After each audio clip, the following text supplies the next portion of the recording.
Salut tout le monde! Bon, bah comme promis, on va pouvoir mettre les replays sur la page YouTube, Facebook, pardon, via YouTube. Donc j'espère que ça va marcher, hein. C'est mon premier essai, j'ai peur.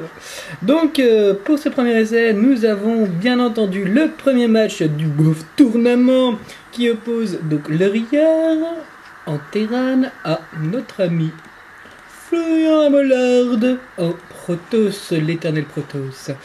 Donc on va pouvoir y aller. Hop, on commence tout de suite avec classique, les petits probes et les petits VCS qui vont directement chercher de l'argent, parce que c'est quand même le nerf de la guerre, et StarCraft n'est pas en crise, donc ça pousse à foison. Donc normalement Florian, on a l'habitude qu'il parte quand même assez rapidement sur excusez-moi je ne trouve pas mes mots, sur du Zilot. Voilà, petit gars très apprécié de Florian. Benoît lui part généralement sur une double caserne avec oh tiens, premier petit VCS qui s'en va. C'est assez tôt pour scouter, surtout qu'il n'a pas construit son supply dépôt. Donc on va le suivre un petit peu, c'est assez classique. Néanmoins, petit effet ouh, c'est joli, qui va scouter donc directement sur la base pas en grosse position, il va au plus loin par contre. Donc là il peut voir qu'il n'y a personne bien entendu. Florent lui a déjà prouvé par contre son premier pylône. C'est moins grave pour les terrains puisqu'on sait qu'ils partent à base de 11 en termes de population, mais pas de 10. Là par contre Benoît qui est supply block, donc qui ne réagit pas beaucoup, son VCS qui ne bouge plus non plus, donc là on ne sait pas trop ce qu'il fait.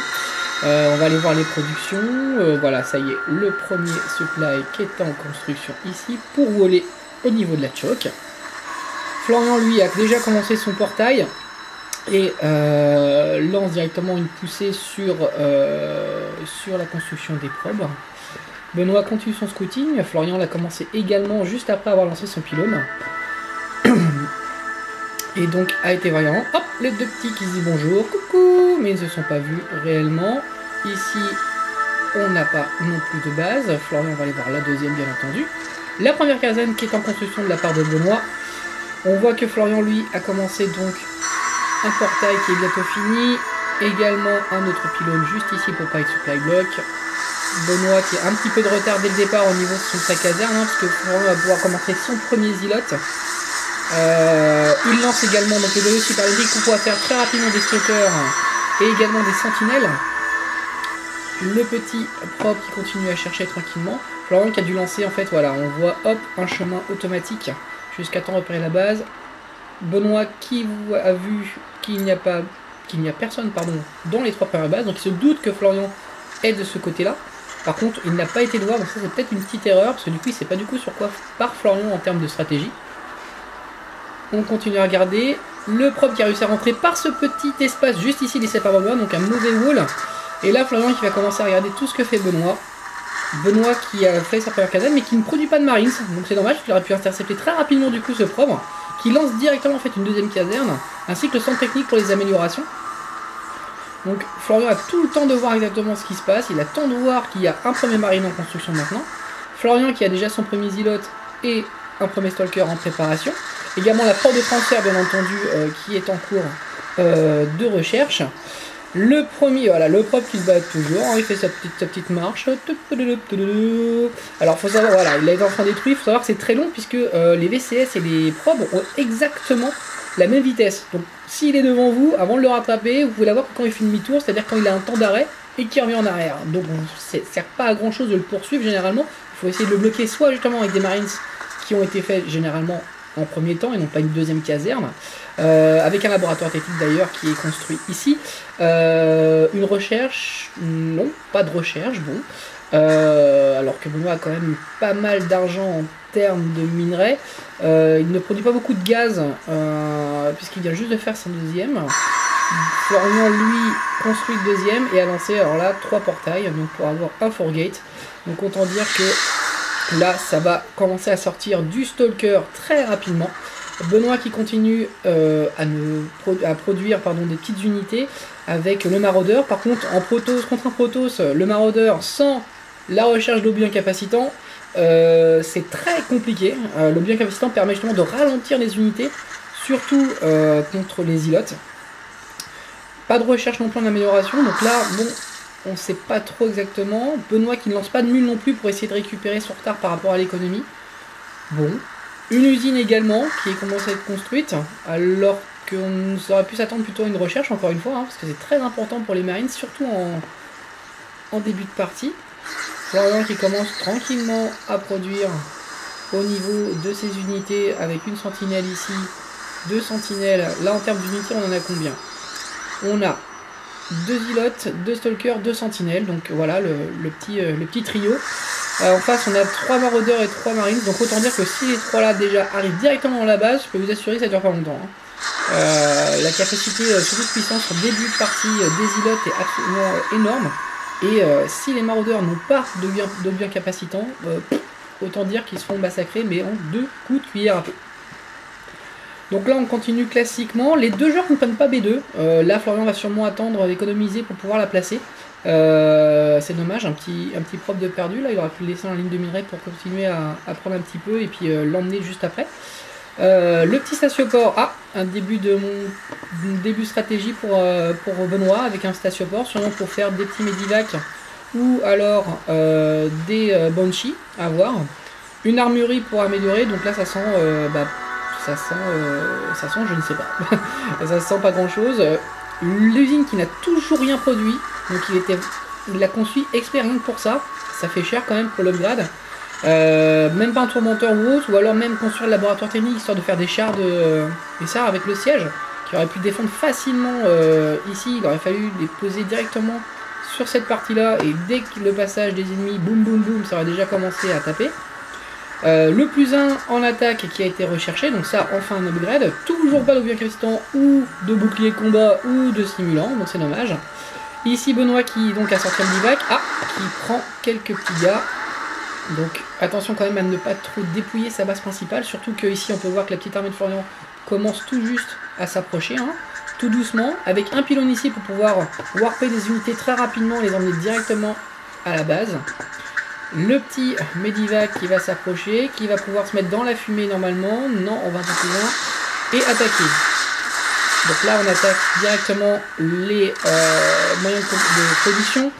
On a Florian qui se dit bon c'est pas grave on va y aller, surtout qu'il va pouvoir sûrement faire apparaître rapidement les unités. Benoît qui a tenté le coup du pylône histoire de les activer mais il n'avait pas vu le pylône derrière. Et là il aurait dû directement foncer dans la ligne de minerai pour tuer le maximum de probes, sachant que Florian n'avait même pas encore de B2.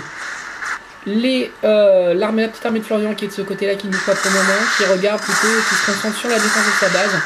Et là on va voir que comme les maraudeurs n'ont pas le bien capacitant, je vais vous assurer qu'ils vont pas durer longtemps. Hop, voilà, 1 en moins, 2 en moins. Benoît qui s'attaque enfin au propre, mais un peu tard.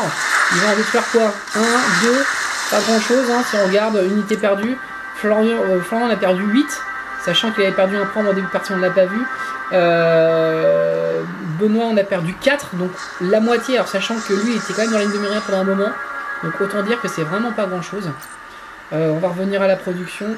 Hop, on continue. Donc un statioport encore une fois construit, donc un deuxième. Avec un maraudeur encore une fois. Benoît qui a refait un peu sa peau. Ici on n'a pas vu, mais il y avait un petit VCS qui est venu sûrement proposer la B2 et qui s'est fait vite manger tout coup. Et là, Florian qui fait un très bon choix en termes de placement de force cible, puisque du coup les maraudeurs ne peuvent pas remonter, et là ils vont se faire manger, mais vraiment encore tout cru encore une fois. Benoît qui a armé son Medivac histoire de soigner, mais là ça sent mauvais, surtout qu'on a un immortel qui attend juste ici, il a bien caché, histoire de choper les mecs dès qu'ils vont descendre. Le pylône qui a été posé, donc le warp, 2 pylônes même, avec histoire le warp qui va pouvoir se déclencher tranquillement. Florian qui avait anticipé une possibilité de ghost, on peut le voir, sûrement d'ailleurs, puisqu'il a sorti un observateur, ou alors pour pouvoir voir un peu plus au niveau de la choke, histoire de pouvoir tirer avec son immortel ici. Benoît qui a enfin compris qu'il fallait qu'il sorte des chars et qui continue. Un faucheur, pardon, sûrement pour essayer de descendre sans se faire choper par un force field. Mais bon, un seul contre une armée comme celle-ci qui en plus a le blink maintenant, va pouvoir monter tranquillement. Voilà, là il passe à l'attaque, il sait qu'il a la différence de population pour lui, il a les 37 contre 71. Alors là, ça serait bien si c'était l'inverse, ça serait à peu près égal, mais alors là, franchement, c'est mal barré. Le Medivac qui va se faire détruire, les petits bonshommes de Florian là qui vont tranquillement battre la choke qui se font un peu allumer, et hop, le Blink, histoire de se rapprocher un petit peu. Ici, le dernier Banshee qui tente de faire une action désespérée. Il reste plus que les VCS, hein. On a Benoît a plus du tout d'unité. Si on regarde bien, voilà, il a 18 VCS qui vont disparaître les uns après les autres. Les VCS, il faut les lancer quand on a encore des unités, simplement parce que ça bloque les unités adverses, pendant que ces unités d'attaque, elles continuent à pilonner. Donc là, autant dire que c'est... Et voilà, Benoît qui fait un rage quit. Oh, c'est pas bien, Benoît. Tu sais que c'est pas bien, normalement c'est -1 au classement. Bon, pour le moment t'as 0 points, donc on va pas t'en tenir compte. Mais normalement, tu n'as pas le droit. Donc voilà, première partie du tournoi, donc brillamment gagnée par Amelordre, avec une tactique assez classique hein, d'avancer ses unités, enfin du moins le warp de ses unités au fur et à mesure. Il a vu qu'il n'y avait pas le B2, puisque Benoît a pris énormément de temps, pas mal de petites erreurs de gestion au niveau des VCS qui étaient restés sans rien faire. Il n'a pas été scouté correctement sa base, il n'a pas été une seule fois, en fait il s'est contenté juste de savoir dans quelle position était Florian. On avait construit une usine qui n'a absolument rien produit, 2 stations-ports sûrement très tard, il voulait peut-être partir sur croiseur, mais à partir du moment où on n'a pas de B2, partir sur croiseur c'est quasiment impossible. Ici on avait la recherche d'augmentation d'infanterie niveau 2, mais encore une fois il faut que ça joue à ce moment-là en bioball, c'est-à-dire avec une énorme équipe d'infanterie. Avec 2 casernes, c'est pas ça qui va nous faire avancer rapidement. On avait l'armure, voilà, donc on partait sûrement sur Banshee et croiseur, parce qu'on avait les augmentations. Benoît qui n'a pas, j'ai pas vu beaucoup de mules non plus, alors ça par contre c'est embêtant pour un Terran, puisque ça permet vraiment d'augmenter sa capacité de production très très rapidement. Voilà, donc première partie très brillamment remportée par le Yan-Yan. Ah, on avait, tiens, j'avais pas vu ça, on avait des prises de transfert qui étaient prêts directement à emmener des petits gars dans la base, sûrement pour faire une attaque sur double front ou alors pour warper directement ici. Donc ça, c'est assez vicelard. En tout cas, très belle partie, très très bien gérée par Florian qui, en gros, on va voir combien il a perdu d'unités, il en a perdu 20. Donc autant dire que c'est très très peu. 38 pour Benoît, donc c'est beaucoup plus important. C'est surtout la valeur, on voit que Benoît a perdu 3450 de ressources contre 2175. Donc c'est vraiment des unités de début de partie qu'a perdu Florian, et non pas celles qu'il a pu peut-être améliorer après, ou du moins ça renforce l'idée que Florian a vraiment dominé cette première partie. Voilà, rendez-vous pour la deuxième.